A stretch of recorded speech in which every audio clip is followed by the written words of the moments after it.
add new meal. And we're going to get started by entering the name of the dish. So we're going to call this grilled chicken with jasmine rice, or we can just call it grilled chicken. We can go in here and add a category. We'll say this is an entree. It is not low carb or vegan, so we're not going to add vegan or low carb tags. You can enter the net weight if you want to have net weight. We also in our system have a default meal expiration of 5. This appears on the label. If this meal has a different expiration time window, such as items with fish may last a shorter time frame, some other items may last longer, you can edit the time frame for the meal expiration that appears on the label for each individual meal. We also have tags which can be customized, such as chef's favorite or new item, which will allow a banner and icon to appear on the meal when searching in the menu to let customers know things such as this is a chef favorite, a new item, or you can call it something like premium, etc. You can also add other information and photos. So you can click on here, add a photo. You can add multiple photos. And just like that, you have the core of your system set up. We're going to scroll down and add a description. So you can go down here, delicious meal of grilled chicken, jasmine rice, and broccoli. Now under this section, we're going to enter the price. So if we know this price of this meal is $12, we're going to say it's $12.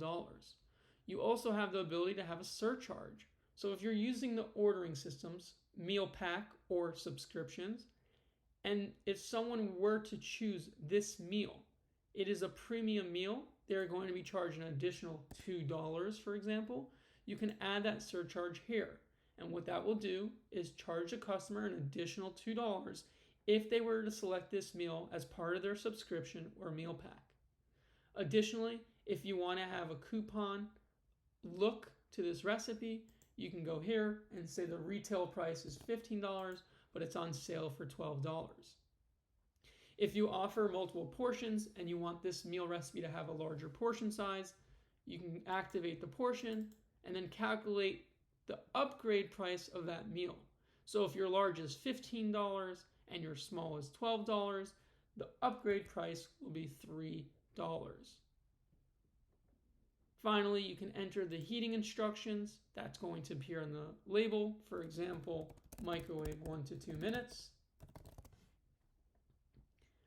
And then once you finalize these steps, you can also add packaging instructions and cooking instructions. These are all optional. Recommended if you want to use them for internal purposes to show on your cooking reports or packaging reports. You can then go and add your ingredients or sub-recipes you built.